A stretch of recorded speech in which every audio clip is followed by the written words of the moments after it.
Eh bien, salut les gars, j'espère que tout le monde va bien. Aujourd'hui, je vais vous montrer comment on définit les gabarits d'un modèle de couteau pliant.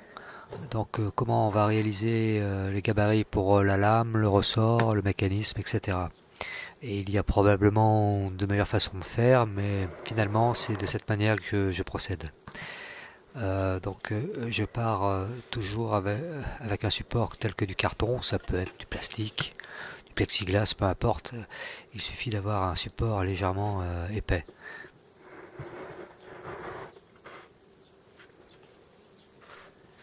Alors, un premier morceau représente la lame dans un morceau de 3 cm par 15. Puis deux autres morceaux qui serviront l'un pour le manche et le deuxième pour le ressort, bien sûr.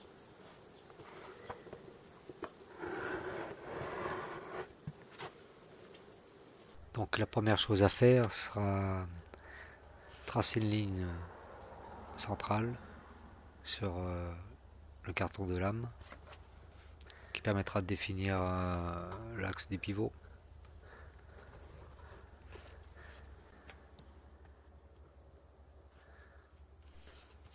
Et alors la prochaine chose à faire, c'est évaluer l'emplacement du ressort, l'épaisseur et son emplacement. Alors bon, généralement 4 mm, 5 mm d'épaisseur.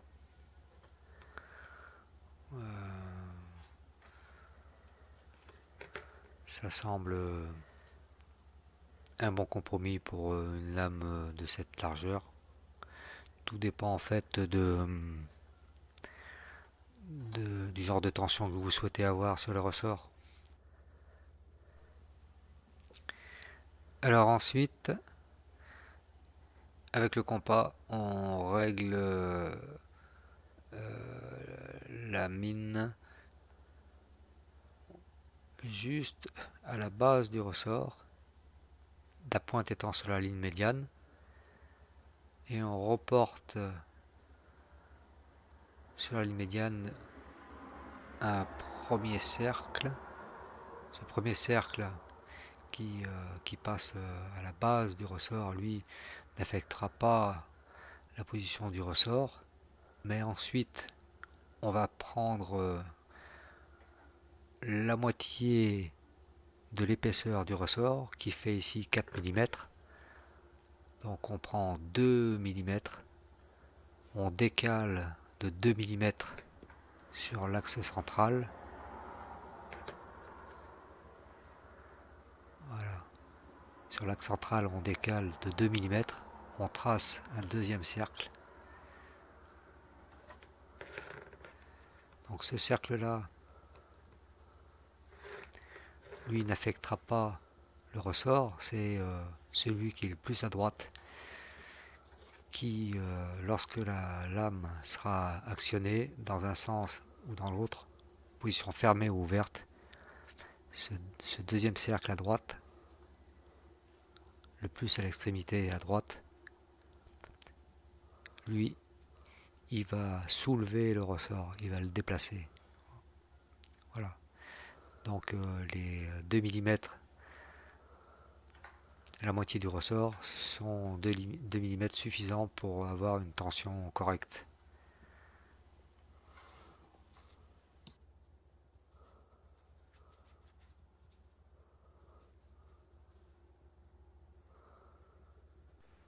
Ensuite, il faut définir quelle longueur aura la tête de ce ressort par rapport à l'axe de pivot. On peut le déporter un peu vers la gauche de 5 mm. Le plus important sera de bien incliner la section verticale de manière oblique et la partie horizontale également un peu vers le haut, afin que lorsque le ressort viendra se poser sur cette section, même s'il y a un peu de saleté, des miettes ou autre, il aura suffisamment d'espace pour s'ajuster. On prévoit un peu de marge supplémentaire autour de l'axe de rotation. C'est toujours plus sympa d'avoir un peu de matière à enlever que de devoir tout recommencer depuis le début.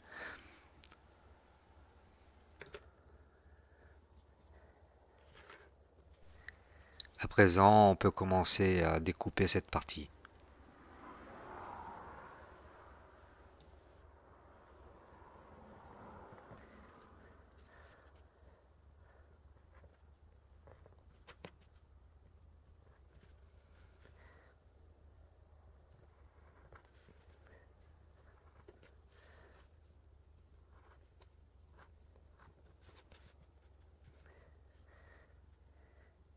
Maintenant, les deux cartons lame et manche sont reliés ensemble à l'aide d'un clou sur le pivot.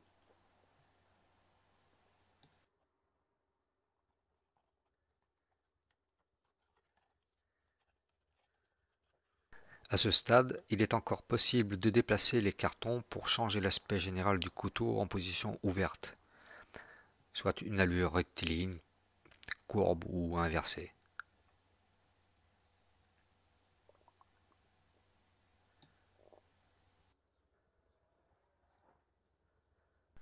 Et ici, on trace les premiers repères de l'emplacement du futur ressort.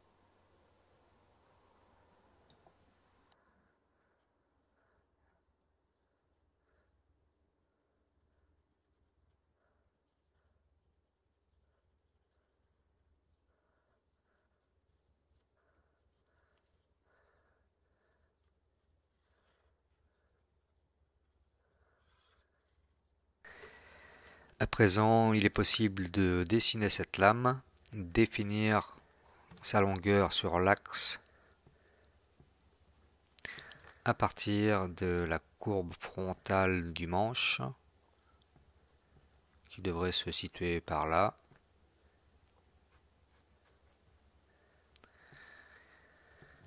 Et ici, je prends un modèle déjà utilisé, pour exemple.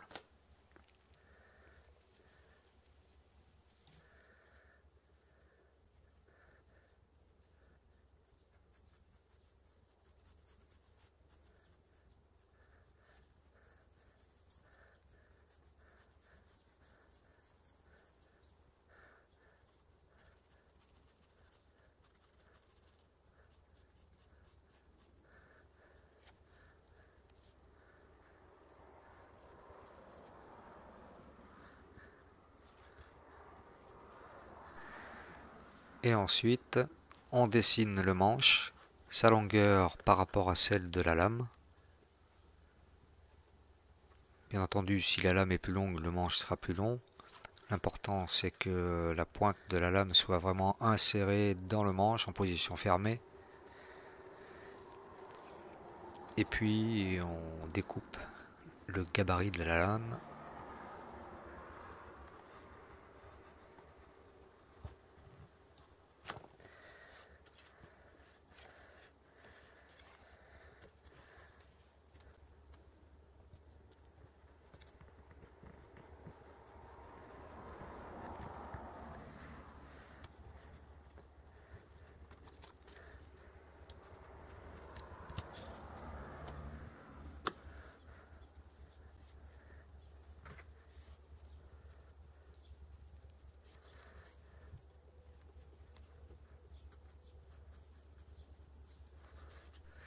Et on trace l'emplacement du logement de la lame en position fermée pour vérifier si l'axe de rotation de la lame correspond avec la position du ressort détendu.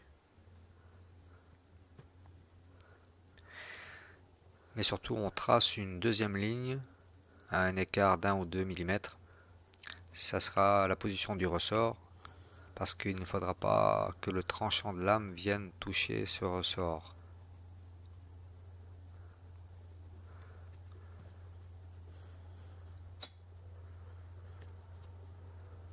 On prend un max de repères.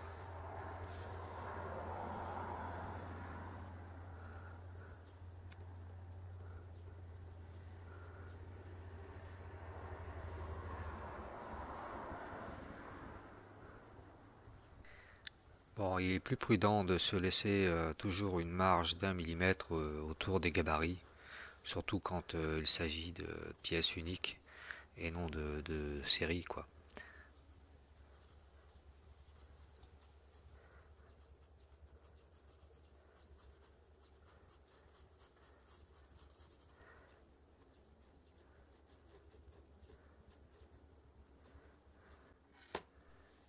Alors il est temps de faire les premiers ajustements en supprimant un peu de matière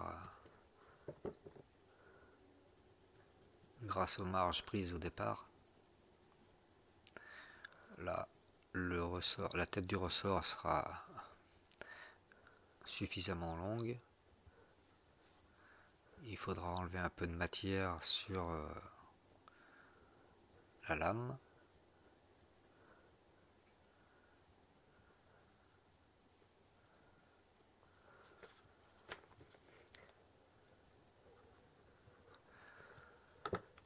Voici, et ensuite vérifier que l'épaisseur du ressort soit suffisante, et en l'occurrence non. Donc je vais supprimer un peu de matière sur le tranchant pour gagner de l'épaisseur au niveau du ressort.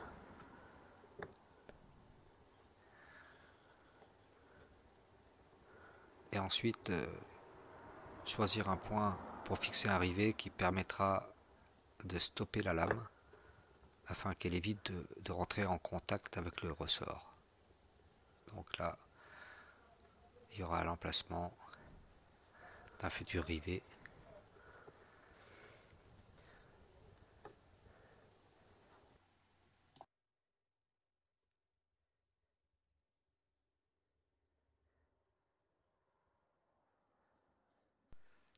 Alors ici, l'angle oblique saillant qui se cale sur le ressort doit se trouver caché dans le manche pour éviter de se blesser.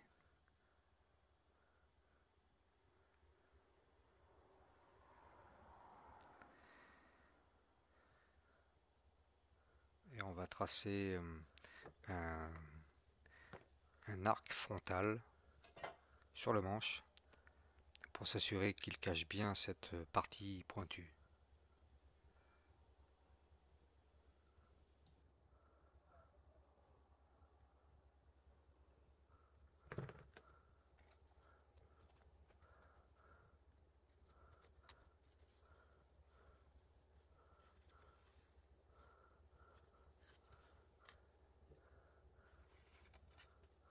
Ok, on peut maintenant découper la silhouette du manche.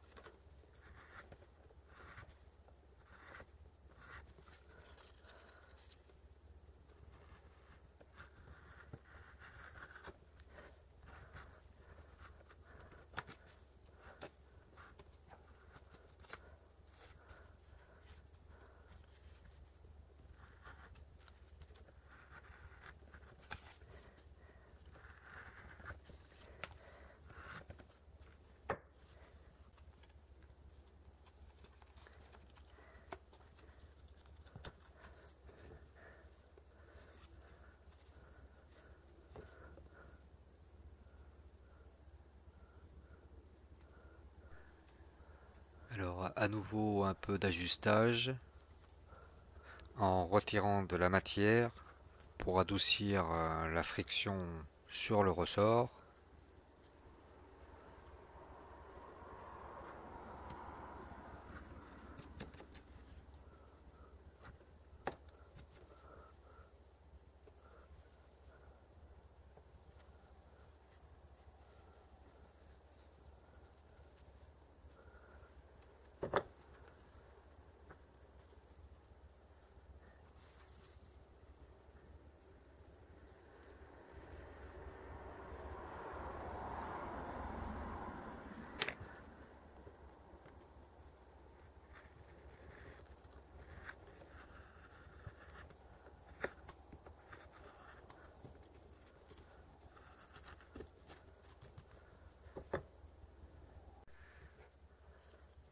Alors on continue d'ajuster au plus près, mais il faut garder en tête que ces ultimes modifications peuvent très bien se réaliser sur les pièces définitives, qu'elles soient en acier ou dans tout autre matériau.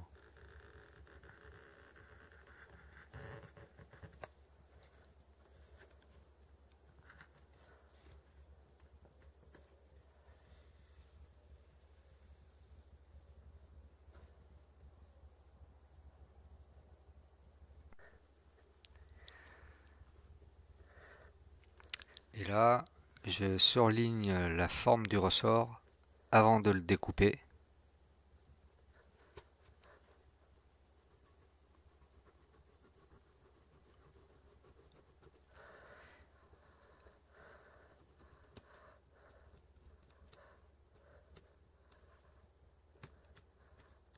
Et on va positionner l'emplacement des fixations du ressort, qui seront des rivets ou des vis. Alors, un premier à l'arrière, à droite de l'écran, presque hors cadre, désolé. Un deuxième ici. Et le troisième entre la tête du ressort et le deuxième, là, au centre.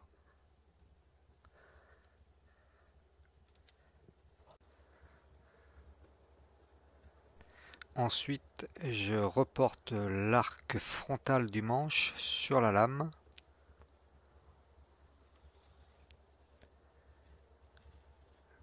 Ce qui va permettre de trouver le départ de l'émouture. Alors pensez à choisir une émouture suffisamment haute afin que la lame ne vienne pas frotter entre les deux platines en position fermée.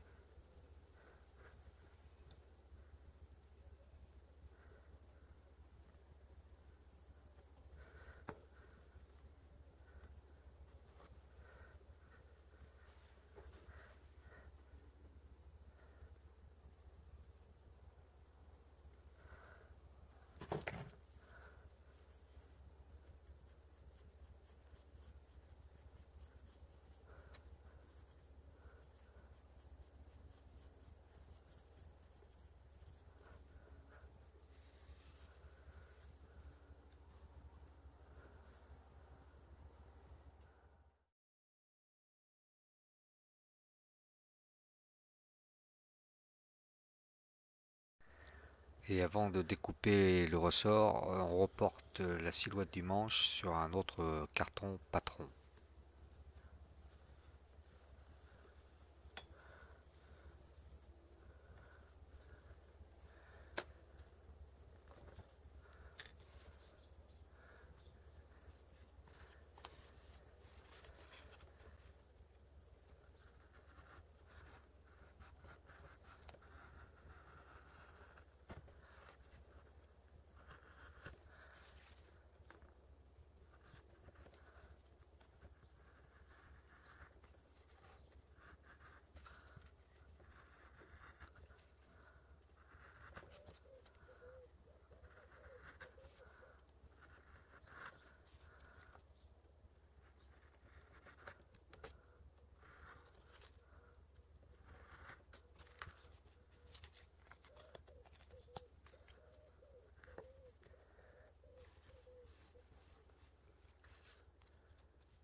Ok, une fois tous les éléments découpés, il est temps de les assembler et de vérifier la cohérence du mécanisme.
Voilà, c'est la façon dont je procède. Ce n'est peut-être pas la méthode la plus académique ou la plus adaptée, mais au final, ça marche quand même. Quel que soit le modèle, la forme du manche, la forme de la lame, j'espère que cette méthode pourra servir à certains d'entre vous.